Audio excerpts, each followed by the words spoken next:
UP DElEd के छात्रों के लिए आज की वीडियो बहुत ज़्यादा इंपॉर्टेंट होने वाली है। कई सारे स्टूडेंट्स के लगातार कमेंट्स आते हैं कि यूपी डीएलएड परीक्षा में पासिंग मार्क्स क्या रहता है। जो पासिंग मार्क्स होता है वो कितना रहता है, यानी कि किसी सब्जेक्ट में पास होने के लिए आपको कितने नंबर चाहिए ताकि आपको बैक ना लगे, और जो बैक पेपर होता है वो अधिकतम कितने सब्जेक्ट में आप दे सकते हैं। इन दोनों ही चीज़ों के बारे में हम यहाँ पर बात करेंगे, तो वीडियो में आप एंड तक बने रहेगा। आज की वीडियो आपके लिए बहुत ही ज़्यादा इंपॉर्टेंट होने वाली है, इसलिए आप इस चैनल को सब्सक्राइब करके बेल आइकन जरूर प्रेस कर लीजिए और इस वीडियो को अपने अदर फ्रेंड्स के साथ भी शेयर कर दीजिए। आप स्क्रीन पर देख पा रहे होंगे यहाँ पर ये जो मार्कशीट है ये प्रथम सेमेस्टर की है। फर्स्ट सेमेस्टर की मार्कशीट आप देख पा रहे होंगे, प्रथम सेमेस्टर 2018 बैच की है, ठीक है।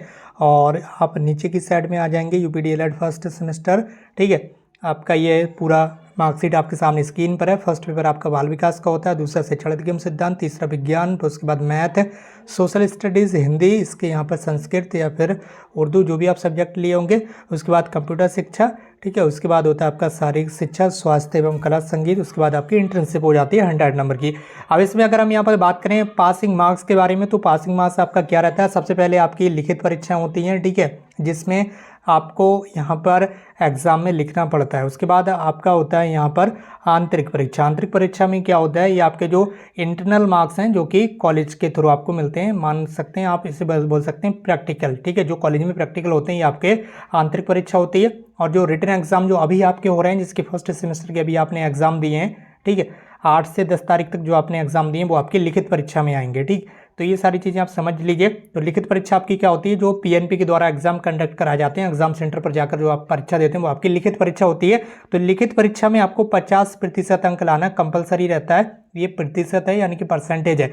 मान लीजिए कोई 100 नंबरों का पेपर है तो उसमें आपको 50 अंक लाना है। आप कोई 50 नंबरों का पेपर है, 50 नंबर का पेपर है, तो उसमें आपको 25 नंबर लाना है। इसी तरह से अगर कोई यहाँ पर 25 नंबर का पेपर है तो उसमें आपको यहाँ पर 12 अंक लाना होते हैं, ठीक है।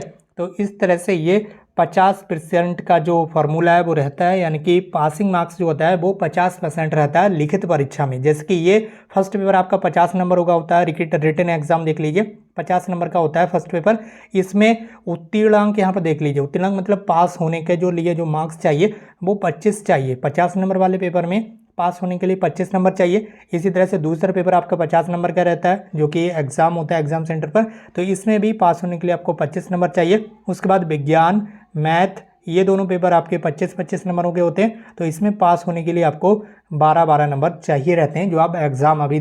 तो ये चीज़ आप अच्छे से समझ गए होंगे कि किसी भी सब्जेक्ट की परीक्षा में पास होने के लिए यहाँ पर आपको 50% मार्क्स जो है वो चाहिए रहते हैं रिटन एग्जाम में। लेकिन जो आपके कॉलेज के थ्रू आपको मार्क्स मिलते हैं, जो प्रैक्टिकल मार्क्स होते हैं, जो इंटरनल मार्क्स होते हैं, ठीक है, उसमें आपको 60% मार्क्स चाहिए होते हैं। कितने? 60% मार्क्स चाहिए होते हैं। तो कॉलेज वाले तो सभी को 60% मार्क्स उससे ज़्यादा ही दे देते हैं किसी के, ठीक है।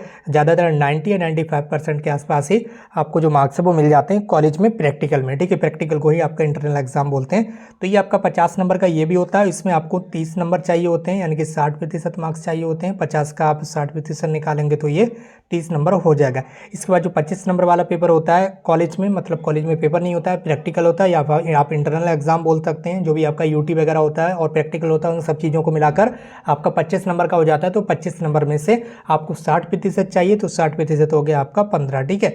तो इस तरह से देख लीजिए 50 वाले में कॉलेज का में जो आपका एग्जाम होगा, यानी कि कॉलेज में जो आपका रिटन एग्जाम होता है या जो इंटरनल एग्जाम होता है या जो प्रैक्टिकल होता है, उसमें 50 में से आपको 30 नंबर चाहिए रहते हैं। लेकिन जो बाहरी परीक्षा होती है आपके एग्जाम सेंटर पर, उसमें 50 में से आपको 25 नंबर चाहिए रहते हैं। ये दोनों चीज़ें आप अच्छे से समझ गए होंगे। अगर इनमें से एक भी नंबर आपका कम रहता है, जो उत्तीर्णांक यहाँ पर दिया हुआ है, ठीक है, ये जो उत्तीर्णांक यहाँ पर दिया हुआ है, अगर एक भी नंबर कम रहता है तो उस सब्जेक्ट में लग जाती है आपकी बैक। और जो बैक पेपर है वो अधिकतम 2 सब्जेक्ट में ही आप दे सकते हैं। जैसे कि मान लीजिए इस विज्ञान में आपकी बैक लग गई और संस्कृत में बैक लग गई, तो ज़्यादा में ज़्यादा 2 ही सब्जेक्ट में आप बैक पेपर दे सकते हैं। अगर एक साथ किसी भी एक सेमेस्टर में एक साथ 3 सब्जेक्ट में अगर आपकी बैक लग रही है, वो 3 सब्जेक्ट कोई से भी हो सकते हैं, अगर 3 सब्जेक्ट में बैक लग रही है तो पूरा सेमेस्टर आपका बैक हो जाएगा, यानी कि पूरे सेमेस्टर के सारे पेपर आपको दोबारा से देना पड़ेंगे, ठीक है। ये चीज़ आपको ध्यान रखना है। और सारे स्टूडेंट्स के यहाँ पर कमेंट्स आ रहे हैं कि जो किसी भी सब्जेक्ट में मान लीजिए आपकी बैक लग गई, आप फर्स्ट सेमेस्टर में हैं, इस सब्जेक्ट में बैक लग गई, तो अब आपका सेकेंड सेमेस्टर में पहुँचेंगे या नहीं पहुँचेंगे? निश्चित रूप से आप सेकेंड सेमेस्टर में पहुँच जाएंगे और आपको सेकेंड सेमेस्टर सेमेस्टर के सारे एग्ज़ाम देना होंगे। उससे पहले, ठीक है, उससे पहले आपको कुछ भी मतलब नहीं है। आपका फर्स्ट सेमेस्टर में अगर किसी भी सब्जेक्ट में, एक सब्जेक्ट या 2 सब्जेक्ट में बैक लग जाती है तो आप सेकंड सेमेस्टर में पहुंच जाएंगे, आप आसानी से पढ़ाई करेंगे। फर्स्ट सेमेस्टर से उस समय आपको कोई मतलब नहीं रहेगा। आप सेकंड सेमेस्टर की परीक्षाएं दीजिए, नो टेंशन होकर।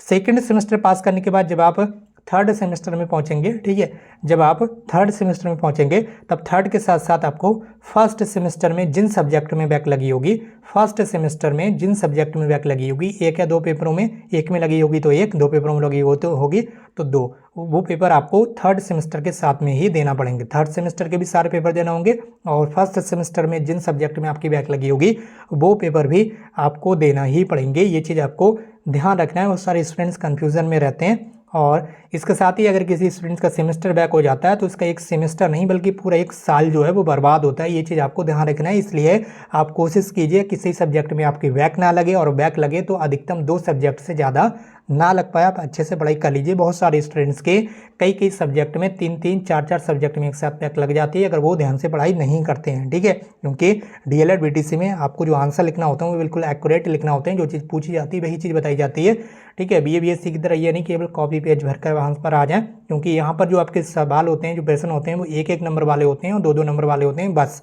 इससे ज़्यादा नंबरों के सवाल होते नहीं, तो आपको बिल्कुल सही जवाब ही वहाँ पर लिखना होता है। तो इन सभी चीज़ों का आप खास ख्याल रखें ताकि आपकी बैक ना लगे। और इस वीडियो को शेयर कर दें अपने फ्रेंड्स के साथ। और अगर आप चैनल पर नए हैं तो इस चैनल को सब्सक्राइब जरूर कर लें। आज की इस वीडियो में बस इतना ही। मिलते हुए एक नई वीडियो में एक नई इन्फॉर्मेशन के साथ। Thank you so much for watching.